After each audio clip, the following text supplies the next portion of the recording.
All right, we need to talk a little bit about intermediate sanctions. This is a growing trend to add additional sanctions to traditional probationary sentences. There's several advantages to intermediate sanctions. First off, they're less costly than jail or prison.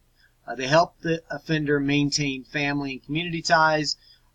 They can be structured to maximize security and maintain public safety. They can be scaled in severity to correspond to the seriousness of a particular crime.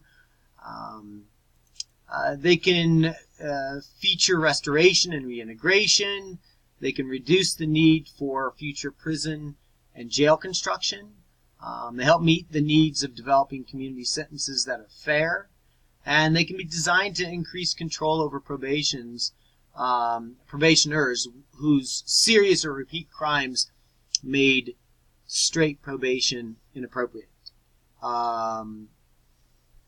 These, of course, include programs that are administered by probation departments. They involve sentencing that's administered independently of probation and can be successive steps of scaled punishment.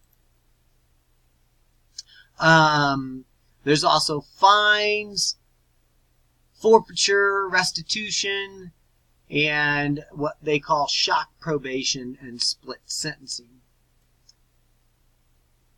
Fines, a money payment levied on offenders to compensate society. They're very straightforward. Forfeiture is the seizure of property. Restitution is a condition of probation in which the offender repays society of the victim of a crime for the trouble and expense the offender caused. And in reference to this, there's either monetary restitution, i.e. you pay them, or community service restitution, where you have to give service to the community that you created the crime in. And then, of course, shock probation is a sentence in which offenders serve a short prison term before they begin probation, to really impress upon them the severity and the pains of imprisonment that can come if they don't toe the line. And then split sentencing is a practice that requires convicted criminals to spend a portion of their sentence behind bars and the remainder in the community. Intensive house probation or intensive probationary supervision includes decarceration, control, and reintegration. Decarceration reduces prison populations. Control offers a closer scrutiny of the high-risk offenders, and reintegration takes into consideration maintaining those community ties so they can reintegrate into society. House arrest, of course, a form of intermediate sanction that requires the convicted offender to spend a designated amount of time per week in their home. That, of course, generally is followed up with electronic monitoring. This requires convicted offenders to wear a monitor device as part of this community sentence. So when you step out of the bounds that you're supposed to, authorities are then alerted and they come and get you.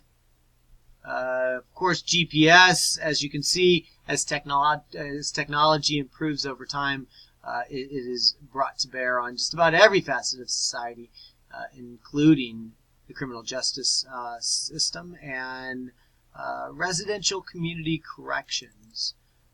This is a non-secure facility located in the community that houses probationers who need a more secure environment.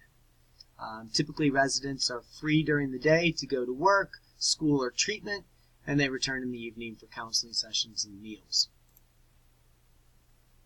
Last but not least, we need to talk about restorative justice programs.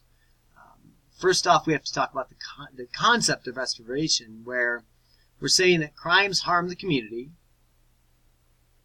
but traditional responses are coercive and harmful to the offenders. a good justice policy should repair the harm caused by the crime.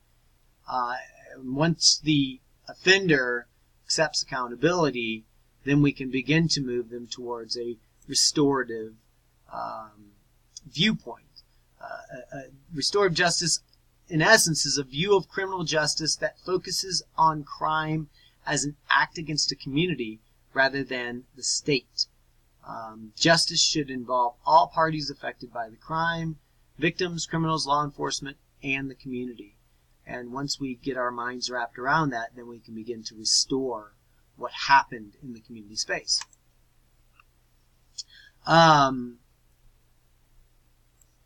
Restorative justice programs, they differ in style, but most restoration programs involve three parts. First, offenders must recognize that they and their crime have caused injury to persons and social relations within the community. This also includes a willingness for the offender to accept responsibility. Ideally, it's accompanied by a statement of remorse. The second step, offenders must make a commitment to provide reparations in two forms: material reparations, i.e. a monetary restitution, and symbolic reparations, which is an apology. And then third, a determination of community support and assistance for both the victim and the offender.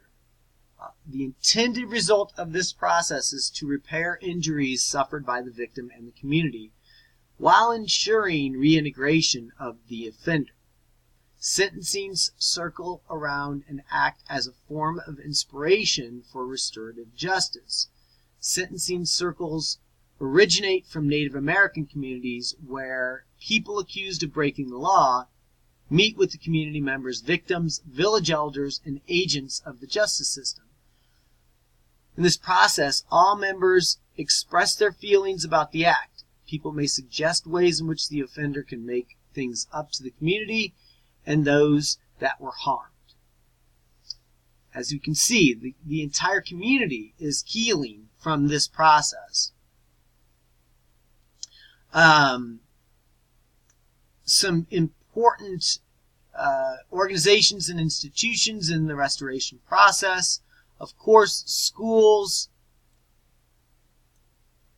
implement, so in schools where they're implemented to avoid punitive measures like expulsion and suspension, and relational rehabilitation programs to improve offenders' relationships with key figures in communities who may have been harmed by their actions. So restorative justice programs are really helpful in schools because we don't want to just expel a student because they made a mistake.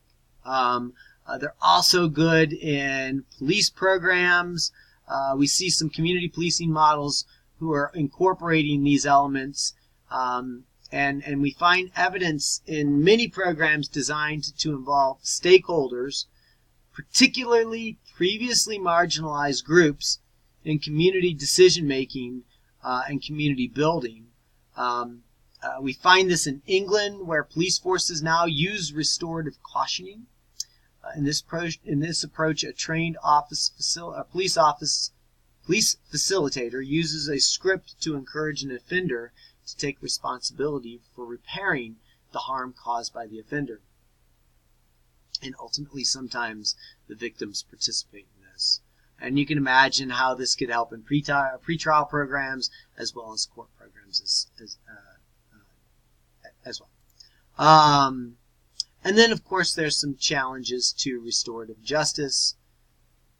First, being available, whether it's available to all members of society. Second, whether we're continuing to be aware of cultural and social differences throughout the restorative justice program. And then the third thing is balancing the needs of offenders and victims. This balance of restorative programs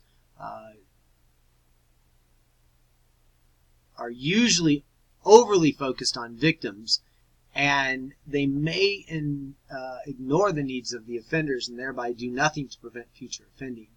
restorative programs that are overly focused on offenders may not satisfy the victims. So we really need to find this balance of how we heal the rift caused by the offense while making whole, or as whole as we possibly can, the victim, but at the same time allowing the offender the ability to rehabilitate and reintegrate into society. Because if we don't do that, then recidivism rates are going to be continue to be problematic.